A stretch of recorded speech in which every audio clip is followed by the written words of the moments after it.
From JBS Studios in Greater New York, this is the JBS News Update with Teisha Bader. I'm Teisha Bader with the JBS News Update for Thursday, December the 11th, 2025. The Israeli consulate in New York launched a digital billboard campaign this week in Times Square, part of an effort together with Israel's Foreign Minister Gideon Sa'ar to raise awareness and public pressure for the release of the last hostage whose remains are still being held by terror group Hamas in Gaza, Master Sergeant Ran Gvili, killed while battling Hamas terrorists on October the 7th. The consulate wrote, "He fought to save others, now we fight for him to come home." Consul General Ambassador Ophir Akunis said, "We will not forget for a single moment Ran Gvili, an Israeli hero," calling for his return before the next phase of President Trump's Gaza peace plan.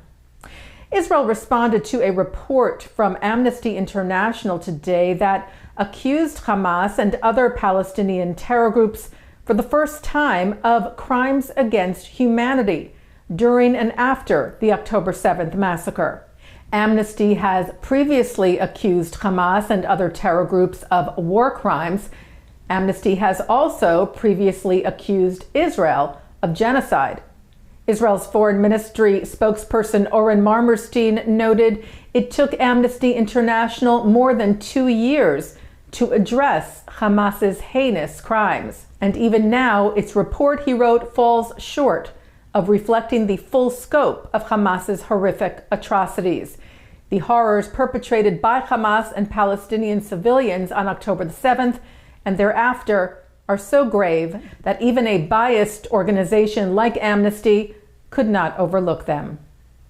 The Louis D. Brandeis Center for Human Rights Under Law, the Anti-Defamation League, and Hillel International announced today that they reached a settlement with Pomona College, resolving claims that it permitted severe discrimination and harassment of Jewish students in violation of Title VI of the Civil Rights Act during the surge of anti-Semitism on college campuses after October the 7th. As part of the settlement, the college has agreed to adopt significant campus reforms to address anti-Semitism and improve anti-discrimination protections for Jewish and Israeli students. Hillel President and CEO Adam Lehman wrote, "This settlement shows what's possible when institutions take responsibility and commit to meaningful reforms designed to ensure Jewish students can learn and thrive.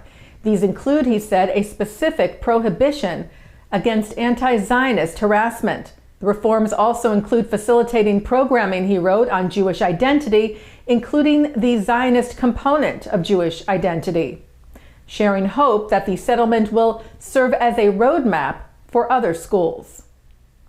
The Holocaust Expropriated Art Recovery Act of 2025 passed unanimously in the Senate yesterday.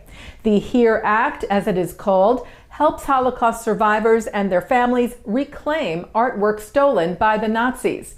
The 2025 bill strengthens and extends the original bill and was spearheaded in a bipartisan effort by Senators John Cornyn, Richard Blumenthal, Ted Cruz, and Cory Booker.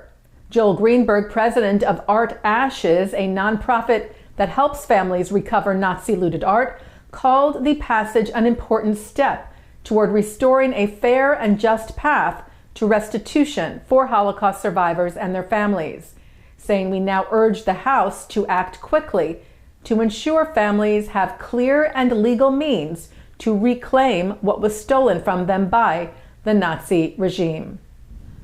Well, there's a powerful new exhibit at the New York Historical, formerly known as the New York Historical Society, the Recordings, Voices from the Shoah Tapes, an immersive audio installation with 152 previously unknown recordings from the archive of the groundbreaking 1985 documentary Shoah by Claude Lanzmann.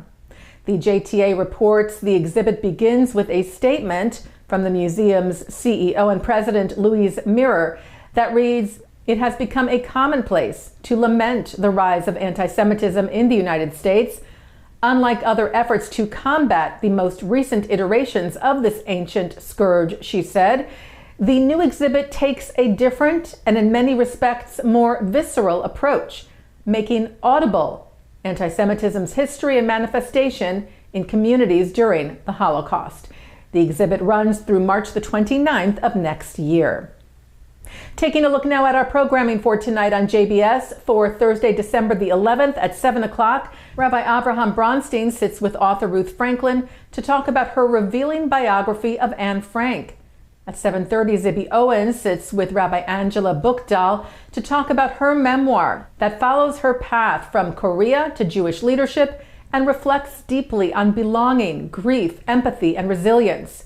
That replays tonight at 10.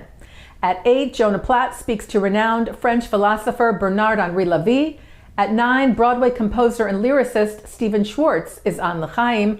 At 10:30, an encore of the news, and coming up next, David Harris speaks to Colonel Richard Kemp on defending Israel.